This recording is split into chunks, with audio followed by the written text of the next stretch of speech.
Hello, dear students. My name is Vankeshwar Panigrahi. So, in our last class, we have covered about HTTP protocol and different services where we are using the HTTP protocol. HTTP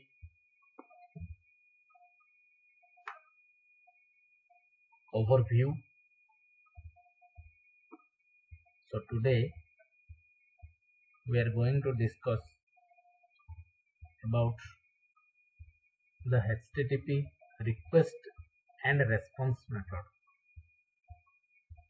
So, in last class, I have told you that HTTP is generally used in a client-server environment. We are using the HTTP protocol, which takes as a major part in client-server communication. So, how the request is sent, or how the response is came from the server, or how the request is sent by the user, all these topics we are going to discuss today. Another two methods like your get method and post method also we are going to discuss in today's session. Okay, so first we are going to discuss what is the HTTP request. The request sent by the computer to a web server is called as the HTTP request. Contains all sorts of potentially interesting information that is known as HTTP request. As I have told you that what the client sends to the server, that is called the client request or the HTTP request, or what the information came from the server to the sender or the client, that is called the HTTP response. Okay. So the HTTP client sends the request to the server in the form of a request message which includes following information. That means what the HTTP client or the client sends to the request sends to the server that contains some information like the request line, the analysis of source IP address, proxy and port, the analysis of a destination IP address, protocols and port and hosts, the requested URL,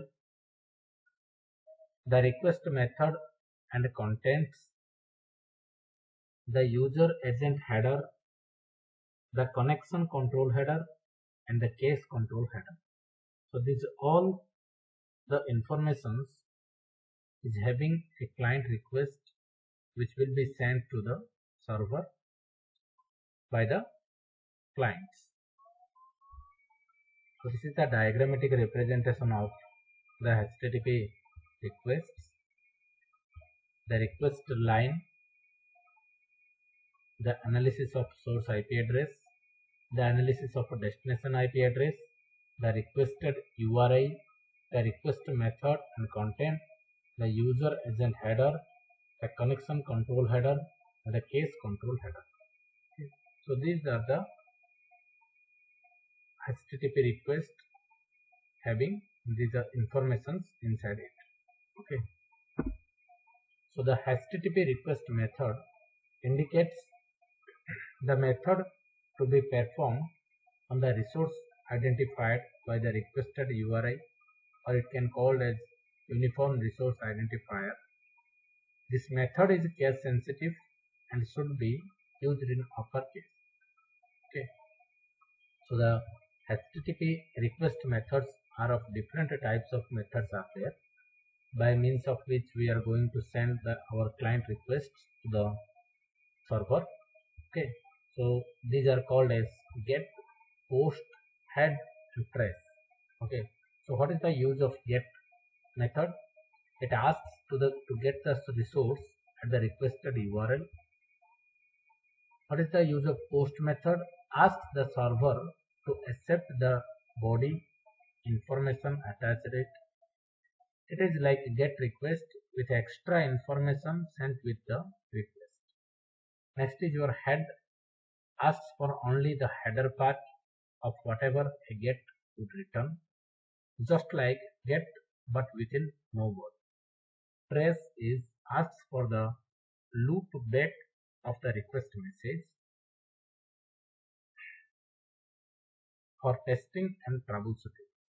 So these all type of get, post, head and trace, this type of HTTP request we are going to use in our HTML part, which is called as the hypertext markup language.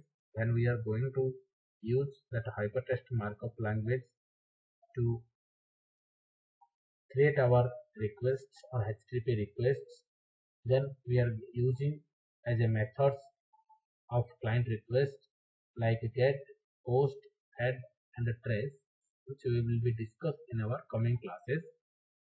Okay. So next is put. Says put the enclosed information at the requested URL. Next is delete.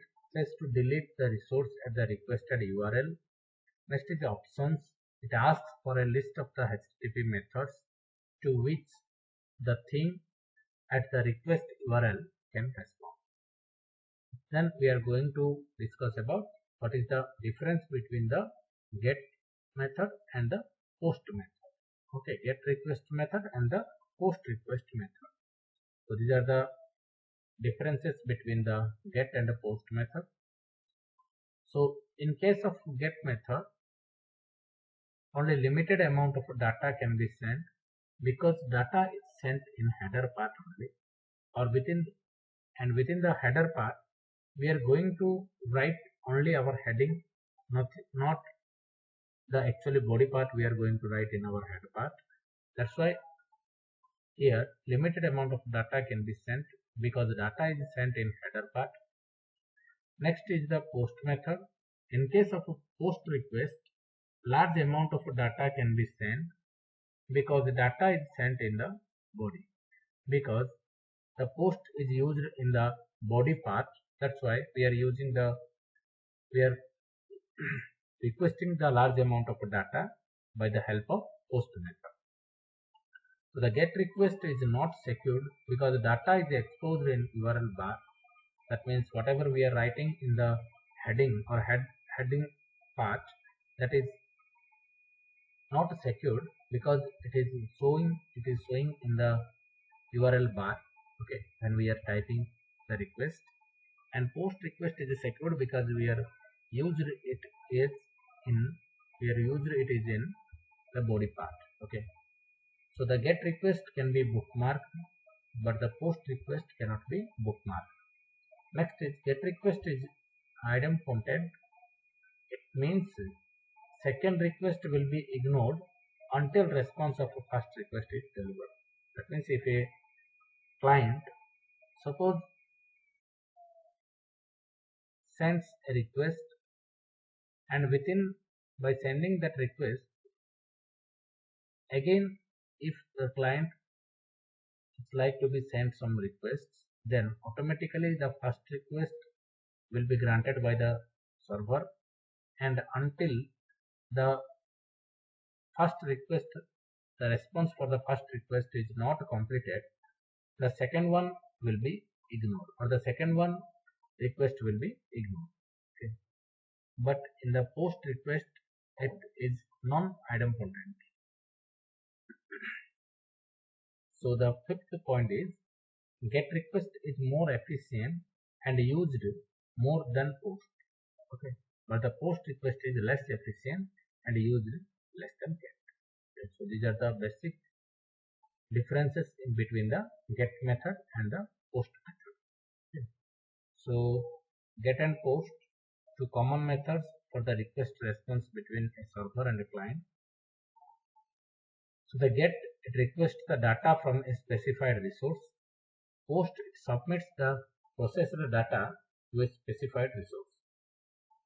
So anatomy of GET request, that is the query string is sent inside the URL of a GET request, or whatever we are going to write our query that having the names and value pairs that we are going to write in our URL part or inside the URL of a GET request that is given here.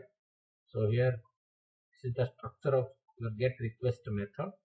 So get register DAO.jsp, user equal to Ruby and pass equal to Java, HTTP 1.1.